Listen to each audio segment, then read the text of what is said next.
Sir आपके यहाँ पे मैंने सुना बिना चीरफाड़ बिना दर्द के ट्रीटमेंट कर सकते हो आप पायल्स फिशर और बगंदर जैसी बीमारी का, कैसे पॉसिबल है? इसमें कोई भी बड़ा चीरफाड़, कोई बड़ा टाँका या कोई घाव पेशेंट को बनता नहीं है। क्षार सूत्र और लेज़र ट्रीटमेंट में कितना डिफरेंस है? ये हमारी आयुर्वेद की पद्धति है जो कई सालों से चलते हुए आ रही है। लेज़र से क्या रहता है कि पेशेंट्स में जो सेटिस्फिकेशन है वो भी मैम काफ़ी अच्छा आता है। पोस्ट ऑपरेटिव जब पेशेंट को पेन नहीं रहता तो पेशेंट भी काफ़ी खुश रहता है। कितने दिन का प्रोसेस रहता है ये? मैम ये 15 मिनट का प्रोसीजर है ओनली। अगर किसी को शुगर, बीपी या किसी को हार्ट से रिलेटेड संबंधित कोई भी प्रॉब्लम है, पहली बात तो ये है कि प्रोसीजर लोकल एनेस्थीसिया में होना है। ये कितने तरह की होती है स्टेजेस जो आप बता रहे हो पायल्स? अर्ली सिम्टम में मैम ब्लीडिंग आना, वॉशरूम के बाद जैसे शौच जाते हैं उसके बाद खून का गिरना, दर्द होना, जलन होना, खुजली होना, वहाँ पे कोई मांस जैसा या गांठ जैसी महसूस होना, ये इसके शुरुआती लक्षण होते हैं। अब समस्या जितने दिन बढ़ती रहेगी उतनी ज़्यादा क्रॉनिक होती जाएगी मैम। बीमारी का इलाज तो मैम बहुत बात की बात है, पहले बीमारी जानना जरूरी है। जानकी पायल्स क्लिनिक जो जेकर तुसी ट्रीटमेंट करवाना है तो तुसी आना किथे है सैक्टर 64 होटल सराओ तो बिल्कुल नाल तुसी आ देख सकते हो। इथे पहुंचोगे SCO 69 phase 10। AVP news Punjab देख रहे हो। बवासीर फिशर बगंदर, इसका ट्रीटमेंट के लिए आप जगह जगह जा चुके हो। ट्रीटमेंट के बदले क्या है कि डॉक्टर ने ऑपरेशन बता दिया है, बड़ी बड़ी दवाइयों की लिस्ट दे दी आपको, और आप चाहते हो कोई ऐसी जगह जो ट्रस्टवर्दी रहे और वहाँ पे आप ट्रीटमेंट करवा सको। तो आज हम आपको लेके आए मोहाली के जानकी पायल्स क्लिनिक, जहाँ पे बिना दर्द बिना चीरफाड़ के आप अपना ट्रीटमेंट करवा सकते हो लेज़र ट्रीटमेंट से। इसकी पूरी डिटेल आप डॉक्टर SK गौड़ जो है वो हमारे साथ हैं, उनसे लेते हैं कि कैसे वो बिना दर्द बिना चीरफाड़ के आपका बवासीर फिशर और बगंदर का ट्रीटमेंट कर सकते हैं। सर स्वागत है। नमस्ते मैम। नमस्ते जी। सर आपके यहाँ पे मैंने सुना बिना चीरफाड़ बिना दर्द के ट्रीटमेंट कर सकते हो आप पायल्स फिशर और बगंदर जैसी बीमारी का, कैसे पॉसिबल है? हाँ मैम, जो हम यहाँ पे पायल फिशर और बगंदर बीमारी का जो ट्रीटमेंट कर रहे हैं हम लेज़र विधि के द्वारा उसे कर रहे हैं।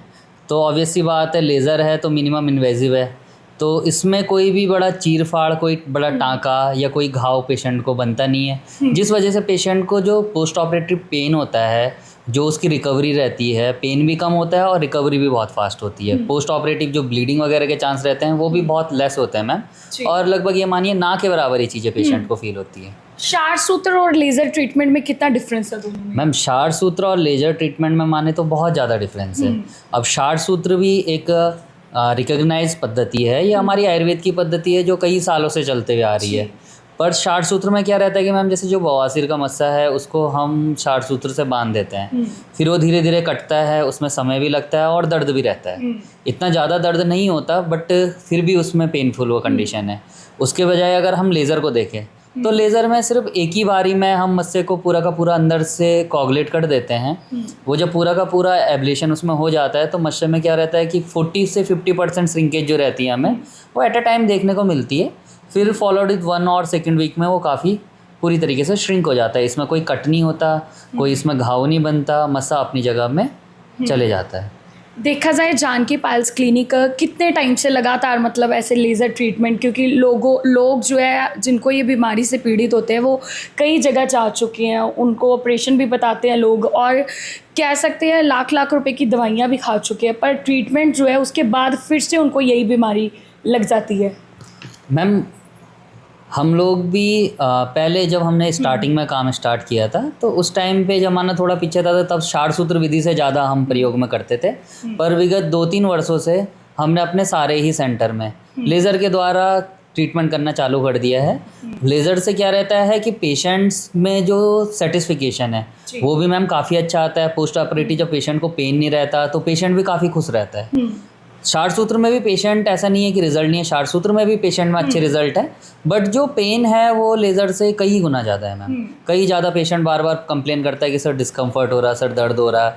खासकर जो पहले से कहीं से ऑपरेट कराए हुए पेशेंट रहते हैं वो बहुत ज़्यादा डिफिकल्ट हो जाते हैं मैम। तो वो लेज़र से बहुत ईजीली हम उसे ट्रीट कर सकते हैं without any pain, without any bleeding. और पेशेंट ऐसे भी हैं कि कई पेशेंट हम पे ऐसे रहते हैं कि ड्यूटी से आते हैं, कहते हैं कि सर मेरी ड्यूटी है, मैं दोबारा ड्यूटी ज्वाइन कर सकता हूँ, या मेरे को कितने दिन का बेड रेस्ट रहता है।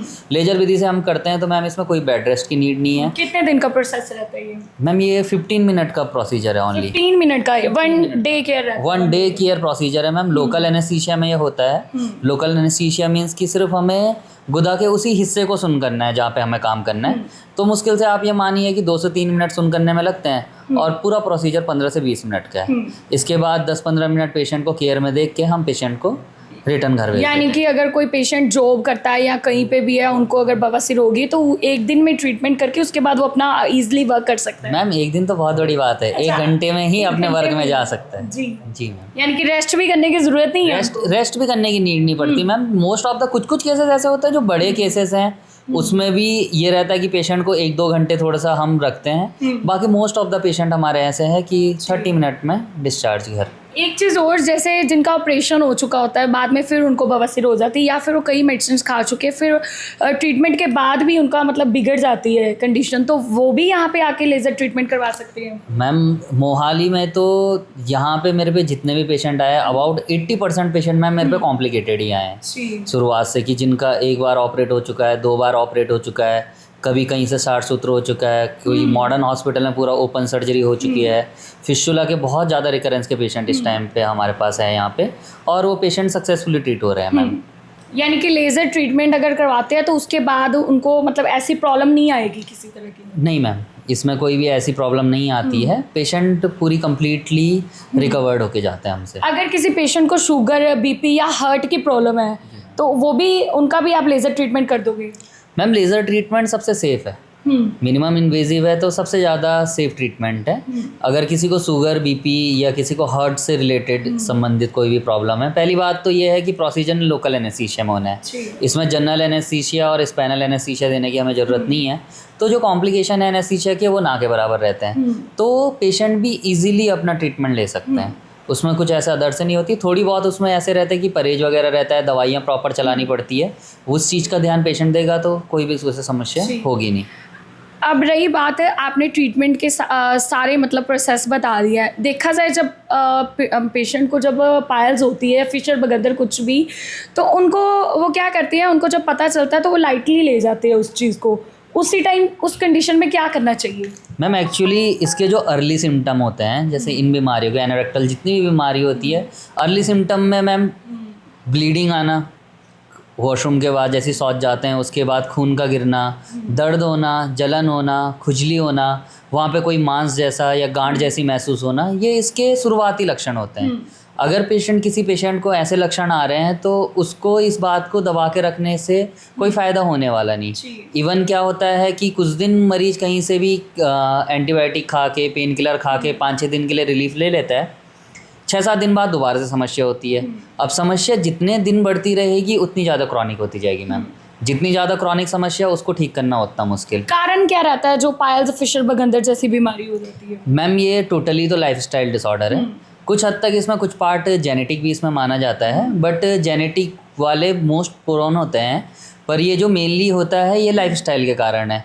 जैसे आजकल लाइफस्टाइल में आप देखिए कि पूरी सेडेंट्री लाइफस्टाइल हो चुकी है, ऑफिस वर्क, टेबल वर्क ज़्यादा बढ़ गया है, प्रोलॉन्ग सिटिंग हो रही है, जंक फूड का बहुत ज़्यादा यूज़ हो रहा है, मिर्च मसाला वाला खाना, मैदा वाला खाना आजकल प्रचलन में है, फास्ट फूड का ज़माना है। तो ये सारी चीज़ें कॉन्स्टिपेशन क्रिएट करती है मैम, जिसकी वजह से ये बीमारी हमें होती है। यानी कि जैसे ही पेशेंट को पता चले, अगर उनको जैसे आपने सिम्टम्स बताए हैं तो उनको उसी टाइम में डॉक्टर के पास आना चाहिए ताकि ये प्रॉब्लम ज़्यादा बढ़ ना सके। एटलीस्ट मैम इनिशियल जो स्टेज होती है उस स्टेज में भी, जैसे पाइल्स की अगर हम ग्रेडिंग देखें तो इनिशियल की जो फर्स्ट ग्रेड की पाइल है, जो सेकंड ग्रेड की पाइल है, वो छोटे से प्रोसीजर से या कभी कभार जो फर्स्ट ग्रेड की पाइल है, इनिशियल सिम्टम है, वो दवाई से भी ठीक हो जाती है।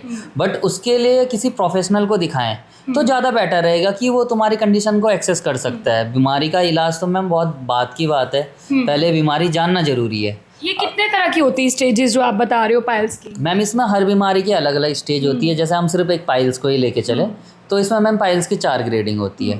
फर्स्ट जो स्टार्टिंग की ग्रेडिंग होती है उसमें सिर्फ ब्लीडिंग होता है, हल्का सा पेन होता है, कोई मस्सा वगैरह बाहर नहीं आता। सेकंड स्टेज में मैम मस्सा बाहर आता है, खुद से ही अंदर चले जाता है, स्पॉन्टेनियस रिड्यूसिबल बोलते हैं उसे हम। उसके बाद जो थर्ड स्टेज रहती है उसमें हाथ से धकेलना पड़ता है पेशेंट को। एंड जो फोर्थ ग्रेड की पाइल मास रहती है मैम, वो तो बहुत ज़्यादा डेंजरस एंड इमरजेंसी कंडीशन है। उसमें जो गुदा का पूरा हिस्सा है वो पूरा का पूरा बाहर आ जाता है और वो बहुत ज़्यादा पेनफुल होता है और वो बहुत ही आगे की जो एडवांस स्टेज है। हम पे कई पेशेंट ऐसे रहते हैं जिनको कई सालों से बीमारी है, वो दबा दबा के आ रहे हैं और उसके बाद इमरजेंसी में हमारे पास आते हैं 4 ग्रेड के पाइल मास लेके। तो देखा जाए तो जैसे पेशेंट, जैसे आपने बताया 4 स्टेजेस हैं, तो पेशेंट कई बार क्या करता है, वो डिप्रेस्ड भी हो जाता है इसकी वजह से। तो उनको मतलब यहाँ पे अगर वो आ जाते हैं आपके पास जानकी पाइल्स क्लिनिक में, तो बेफिक्र होके मतलब बाद में उनको किसी तरह के ट्रीटमेंट के बाद उनको किसी तरह की कोई बीमारी दोबारा से नहीं होने वाली है, ये चीज़ आप कहते हो? मैम हम तो ये चीज़ ऐसा है कि अगर कोई बीमारी है उस पर अगर कोई टेम्परेरी इलाज किया जाए या कुछ भी ठंडी मशीन मार दी, किसी ने स्क्लेरो कर दिया, किसी ने कहीं से भी पकड़ के बांध दिया, तो उसमें क्या रहता है, आधा निकलेगा आधा छूटेगा, बहुत ज़्यादा रिकरेंस के चांस है। लेज़र में हम क्या करते हैं कि जहाँ से मस्सा स्टार्ट हुआ है, स्टार्ट ही वो हाई आर्टरी लाइगेशन से होता है मैम। जो प्रोसीजर ही स्टार्ट होता है कि जहाँ से वो स्टार्ट हो रही है पहले उसी आर्टरी को एब्लेट किया जाता है, फिर उसके बाद तो हम तो उसे जड़ से ही हटा रहे हैं ना, तो दोबारा से होने के चांसेस रहते नहीं है। साथ ही में ही हम पेशेंट को परहेज रखने के लिए पूरा समझाते हैं, उसकी लाइफस्टाइल को मॉडिफाई करते हैं। किस टाइप का पेशेंट, अगर कोई ऑफिस वर्क वाला है तो उसको किस तरीके से अपने लाइफस्टाइल में चेंजेस करने पड़ेंगे। ऐसा नहीं कि इन जनरल सबको बोल दिया कि ये नहीं खाना वो नहीं खाना, क्योंकि बहुत सारे पेशेंटों के लिए उनके हिसाब से ही हमें सारी चीज़ें सेट करनी पड़ती है। यानी कि डाइट प्लान पूरा आप एक देते हो उनको? पूरा डाइट प्लान देते हैं मैम, और according to patient, according his occupation, वो कौन सी जगह पे है, वो रूरल एरिया का है, फार्मर है, क्या है, उसके लिए क्या चीज़ सही रहेगी, उसी हिसाब से हम उसकी लाइफस्टाइल मॉडिफिकेशन करते हैं। जानकी पाइल्स हॉस्पिटल में क्या क्या फैसिलिटीज़ होती है? ज़्यादातर देखा जाता है महिलाएं जो गांव वगैरह की महिलाएं होती हैं, पिंड वाली साइड की, तो उनको शाई फील होता है कि हम कैसे डॉक्टर को बताएंगे। डॉक्टर जेंट्स डॉक्टर होते हैं, उनके लिए भी क्या यहाँ पे लेडीज स्टाफ है? मैम लेडीज़ स्टाफ हमारे पास हर जगह ही अवेलेबल है। हम पे लेडीज़ स्टाफ भी है, हम पे लेडीज़ डॉक्टर्स भी हैं इसमें, कि जो ऐसे पेशेंट देख सकते हैं। और मैम इसमें अगर सर्जन्स भी ऐसा रहता है कि हम पे लेडी सर्जन भी अवेलेबल है, तो उसमें ऐसे कोई घबराने वाली बात नहीं है लेडीज़ को, और ना ही शर्माने वाली बात है। जैसे कोई पेशेंट लाइक राजस्थान, हिमाचल प्रदेश या ऐसी साइड से आता है, तो उनको अगर यहाँ पे रुकना हो तो हॉस्पिटल में कोई सुविधा है ऐसी? यस मैम, हम पे बहुत से पेशेंट है जो बाहर से आते हैं, जम्मू से भी हम पे काफ़ी पेशेंट आते हैं। अगर ऐसा है कि उनको यहाँ रुकना है तो हमने उनके लिए बेड अवेलेबल करा रखे हैं मैम हॉस्पिटल में, हमारे पास वार्ड अवेलेबल है। जी। जानकी पाइल्स हॉस्पिटल के सेंटर जो है वो कहाँ पे है? मैम ये मोहाली अभी हमारा 5th सेंटर है। इससे पहले हमारे उत्तराखंड में श्रीनगर गढ़वाल, बल्लूपुर चौक देहरादून में, भानियावाला देहरादून, एक हरिद्वार में हमारा सेंटर है। और अभी हमारे प्लान्ड है अपकमिंग कि नेक्स्ट मंथ में हमारे कम से कम 3 से 4 सेंटर और बनने वाले हैं। जी ma'am. Thank you sir. Thank you ma'am. So जी बिल्कुल, अगर आप भी जानकी पाइल्स क्लिनिक पे अपना ट्रीटमेंट करवाना चाहते हो, पाइल्स फिशर बगंदर का, इनके सेंटर की लिस्ट जो है आपको वहाँ एड्रेस जो है मेंशन कर देंगे।